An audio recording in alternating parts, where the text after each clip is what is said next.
Hello' মোৰ মৰমৰ ছাত্ৰ ছাত্ৰীসকল, আজি আমি গুৱাহাটী ইউনিভাৰ্চিটিৰ BEdৰ এণ্ট্ৰেঞ্চৰ কাৰণে কাৰেণ্ট ইণ্ডিয়ান এডুকেশ্যনৰ পাৰ্টটো পঢ়িবলৈ গৈ আছোঁ। আশা কৰোঁ আপোনালোকৰ ভালে লাগিব। ঠিক আছে, দিয়ক ষ্টাৰ্ট কৰোঁ। আমাৰ ইয়াতে ফাৰ্ষ্ট কোৱেশ্চন আছে, which policy replaced the 1986 national education policy? যে কোনখন পলিচিয়ে NEP 1986 টো কি কৰিছে, ৰিপ্লেচ কৰিছে। বা NEP 1986 নিদিয়ে, আপোনাক এনেকুৱাকেও দিব পাৰে কোৱেশ্চনটো যে কোনখন পলিচিয়ে নেশ্যনেল পলিচি অন এডুকেশ্যন 1986 খন ৰিপ্লেচ কৰিছে। এইটো কোনখন? NEP 2020। NEP 2020 এইটো বহুত এটা ইম্পৰ্টেণ্ট পলিচি হয়, নেশ্যনেল এডুকেশ্যন পলিচি। আৰু এটা কথাটো হৈছে যে এইটো আমাৰ 21st century first education policy হয়, কিন্তু এই NEP 2022 21st century কথাটো মন দিব পাৰে, কিন্তু কোৱা নাই যে এইটো আমাৰ ফাৰ্ষ্ট এডুকেশ্যন পলিচি হয়। মই কৈছো 21st century এইটো ফাৰ্ষ্ট এডুকেশ্যন পলিচি হয়, NEP 2020। সেকেন্ড কোৱেশ্চন আছে আমাৰ ইয়াতে, RTE. The RTE Act was enacted in which year? The RTE Act was enacted in which year? The RTE Act was enacted in the year 2009. 2009ত RTE Act খন কি হৈছিল? Enact হৈছিল। কিন্তু এটা কথাটো হৈছে যে এই এক্টটো কেতিয়া ফৰ্চত আহিছিল? The Act came into force on 1st April 2010। এক্টটো কিন্তু কেতিয়া হৈছিল, কিন্তু মানে এনেক্ট হৈছিল কেতিয়া? 2009ত। কিন্তু কেতিয়াৰ পৰা এইটো ইফেক্টত আহিছিল? এইটো ইফেক্টত বা ফৰ্চত আহিছিল আপোনাৰ কেতিয়াৰ পৰা? 1st April 2010। Now if we move on to the next question, which is question number 3, ইয়াতে আমাৰ দিছে, what is the new school education structure introduced under NEP 2020? So NEP 2020 এর আন্ডারত ইন্ট্রোডিউস হওয়া নতুন স্কুল এডুকেশন স্ট্রাকচার কোনখন হয়? এইটো হৈছে 5+3+3+4। এই স্ট্রাকচারখন মনত ৰাখিব। আগৰ স্ট্ৰাকচাৰটো কি আছিল? 10+2। আৰু এই NEP 2020 এই NEP 2020 এ আপোনাৰ এই 5+3+3+4 এই স্ট্ৰাকচাৰটো লঞ্চ কৰি এইটো ওল্ড স্ট্ৰাকচাৰ যেটো আছিল 10+2 এইটো কি কৰিছে? ৰিপ্লেস কৰিছে। এতিয়া আমি যদি চাও কোশ্চেন নাম্বাৰ 4 আছে আমাৰ ইয়াতে, RTE, Right to Education. Right to Education Act provides free and compulsory education to children of which age group? The Right to Education RTE Act to এ যে কোনটো এজৰ চিলড্ৰেনক free and compulsory education provide কৰাৰ কথা কৈছে। এইটো কোনটো এজৰ? মনত ৰাখিব যে 6 to 14 ইয়াৰ্স অফ এজ। বা আপোনাক কথাটো এনেকুৱা ঘূৰাইও দিব পাৰে যে কোনখন এক্টে ফ্ৰী এণ্ড কম্পালসৰি এডুকেশ্যনৰ কথা কৈছে for the age group of 6 to 14। এইটো এজ গ্ৰুপৰ কাৰণে কোনখন এক্টে ফ্ৰী এণ্ড কম্পালসৰি এডুকেশ্যনৰ কথা কৈছে? এইটো কোনখন এক্টে? RTE এক্টে। কাৰেক্ট। নেক্সট কোৱেশ্চনটো আছে আমাৰ ইয়াতে, question number 5, which article of the Indian Constitution provides right to education? যে ইণ্ডিয়ান কনষ্টিটিউশ্যনৰ কোনখন আৰ্টিকেলে আমাৰ ৰাইট টু এডুকেশ্যনৰ কথা কৈছে? কোনখন আৰ্টিকেল? Article 21A। আৰু এটা কথা হৈছে যে এই আৰ্টিকেল 21A টো কোনটো এমেণ্ডমেণ্ট এক্টৰ থ্ৰু দি ইনচাৰ্ট কৰা হৈছিল? এইটো কৰা হৈছিল আপোনাৰ এই যে এই আৰ্টিকেল 21A এইটো ইনচাৰ্ট কৰা হৈছিল আপোনাৰ 86th কনষ্টিটিউচনেল এমেণ্ডমেণ্ট এক্ট। বহুত ইম্পৰ্টেন্ট কোশ্চেন হয় এইটো। এইটোৰ পৰা আপোনাৰ 3-4টা কোশ্চেন মানে আহে, মানে আহিব পাৰে, মানে 3-4টা কোশ্চেন ফৰ্ম হয় যেটো মানে বহুত ইম্পৰ্টেন্ট হয়। যেনেকৈ আপোনাক এইটো দিব পাৰে যে কোনখন এক্টৰ কোনখন আৰ্টিকেলে ইণ্ডিয়ান কনষ্টিটিউচনৰ ৰাইট টু এডুকেশ্যনটো কি কৰিছে? প্ৰভাইড কৰে। তেতিয়া আপুনি কি ক'ব? Article 21A। বা এতিয়া কেনেকৈ সুধিব পাৰে যে 86th কনষ্টিটিউচনেল এমেণ্ডমেণ্ট এক্টটো যে আছিল এইটো কোনটো আৰ্টিকেল ইন্ট্ৰডিউস কৰিছিল? এইটো কোনটো আৰ্টিকেল হ'ব? Article 21A। আৰু ইয়াৰটো মনত ৰাখিব, 86th constitutional amendment act 2002।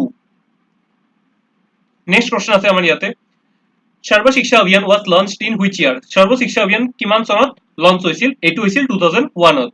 Next question আমি যদি চাওঁ, কোশ্চেন নম্বৰ 7, RMSA বহুত ইম্পৰ্টেন্ট হয়। যেনেকৈ আমি লাষ্ট কোশ্চেনটো পঢ়িলো SSA, তেনেকৈ RMSA এটা কি হয়? এটা গভৰ্ণমেণ্ট স্কিম হয়। RMSA ৰাষ্ট্ৰীয় মাধ্যমিক শিক্ষা অভিযান। এতিয়া RMSA এটা কি হয়? এটা গভৰ্ণমেণ্ট তেনেকুৱা এটা স্কিম হয়।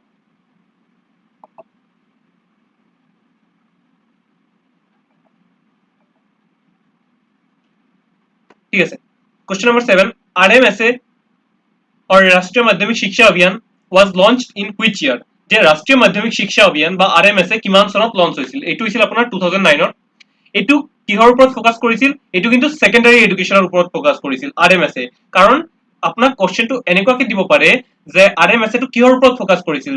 যে প্ৰাইমাৰী এডুকেশ্যনৰ ওপৰত ফোকাস কৰিছিল নে সেকেন্ডাৰী এডুকেশ্যন নে কিবা কিবি আৰু দি দিব অপশ্যন আপোনাৰ। তেতিয়া আপোনাৰ কি লিখিব লাগিব? যে সেকেন্ডাৰী এডুকেশ্যনৰ ওপৰত ফোকাস কৰিছিল। বা এনেকুৱা সুধিব পাৰে আপোনাক যে RMSA ফুল ফৰ্মটো কি? ৰাষ্ট্ৰীয় মাধ্যমিক শিক্ষা অভিযান, মনত ৰাখিব ফুল ফৰ্মটো। বা এনেকুৱা সুধিব পাৰে যে এইটো কিমান চনত লঞ্চ হৈছিল? এইটো হৈছিল 2009ত। Next question, question number 8, which ministry is responsible for implementing NEP 2020? যে কোনখন মিনিষ্ট্ৰি ৰেসপন্সিবল হয় NEP 2020 ইমপ্লিমেন্ট কৰাৰ কাৰণে? এইটো কোনখন মিনিষ্ট্ৰি হয় মিনিষ্ট্ৰি অফ এডুকেশ্যন এতিয়া কথাটো হৈছে যে এই মিনিষ্ট্ৰি অফ এডুকেশ্যনটোতে আছে এইটোক আমি আগতে মিনিষ্ট্ৰি অফ এডুকেশ্যন নাছিল কিন্তু এইটো মিনিষ্ট্ৰিৰ নাম কি আছিল জানে আপোনালোকে এইখন মিনিষ্ট্ৰিৰ নাম আছিল আমাৰ ministry of human resource development কি আছিল নামটো ministry of human resource development মনত ৰাখিব next question number 9 which stage of education received the highest priority under NEP 2020 যে NEP 2020 এর আন্ডারত যে কোনটো স্টেজে সবতকৈ হাইয়েস্ট প্ৰায়ৰিটি মানে দিয়া হয় এইটো হৈছে ফাউন্ডেশনাল স্টেজ যেটো চিলড্ৰেনৰ 3 to 8 years of age to cover কৰে next question number 10 what is the main objective of right to education act or RTE act যে আমি অকমান আগতে পঢ়ি আইছো নে নাই যে RTE actৰ মেইন অবজেক্টিভটো কি আছিল যে 6 to 14 years অৰ যিমান চিলড্ৰেন আছে তেওঁলোকক কি কৰা ফ্ৰী এন্ড কম্পালসৰি এডুকেশন প্ৰোভাইড কৰা কথাটা বুঝি পাইছে next question number 11 which constitutional amendment made the right to education a fundamental right এটো আমি পঢ়ি আইছো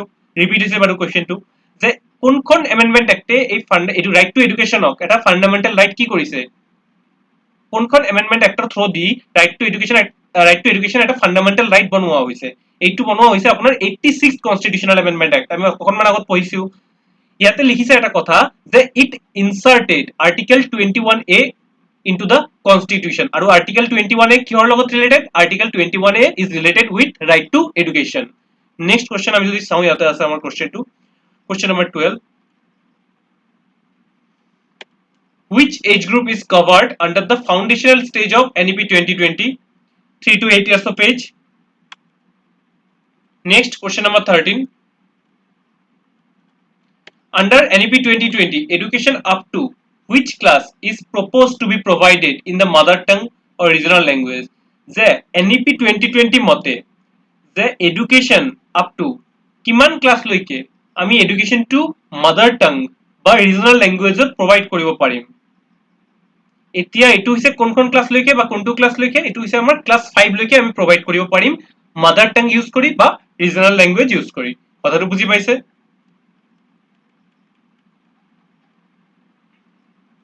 Next question, which program has now subsumed Sarva Shiksha Abhiyan, RMSA or Rashtriya Madhyamik Shiksha Abhiyan and teacher education?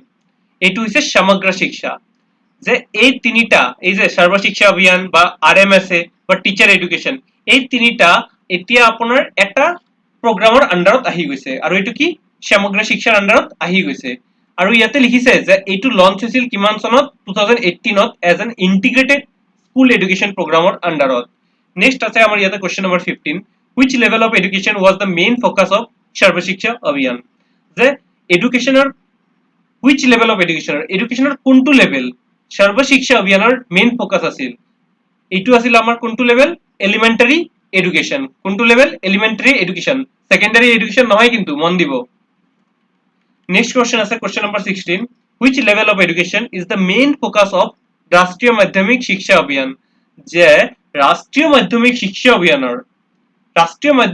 অভিযান বা RMSA আমাৰ এডুকেশনৰ কোনটো লেভেলৰ ওপৰত মেইন ফোকাসটো দিছে এইটো দিছে আমাৰ কোনটো লেভেলৰ ওপৰত সেকেন্ডাৰি এডুকেশনৰ ওপৰত on the other and if you talk about আমি যদি SSA এর কথা কও SSA কৰিছে ফোকাস কিহৰ ওপৰত এলিমেন্টাৰি এডুকেশনৰ ওপৰত মনত থাকিব নেক্সট কোশ্চেন আছে আমাৰ ইয়াতে question number 17 which body developed the national curriculum framework NCF in accordance with NEP 2020 যে কোনটো বডিয়ে ডেভেলপ কৰিছে national curriculum framework to in accordance with NEP 2020 এটো কোনখন বডিয়ে কৰিছে NCERT next question number 18 NCERT এর ফুল ফর্ম কি হয় আহে কিন্তু NCERT SCERT ফুল ফর্ম চাই রাখিব national council of educational research and training next form কি আছে আমাৰ নেক্সট কোশ্চেন এটো আছে আমাৰ ইউডাইসৰ ফুল ফৰ্ম দিছে এতে ইউডাইসৰ ফুল ফৰ্ম কি হয় unified district information system for education plus next question আছে আমাৰ এটা question number 20 which of the following is a major objective of NEP sorry ইয়াতে অপশনস কিটা দিয়া হোৱা নাই যদিও ইয়াতে লিখিছে which of the following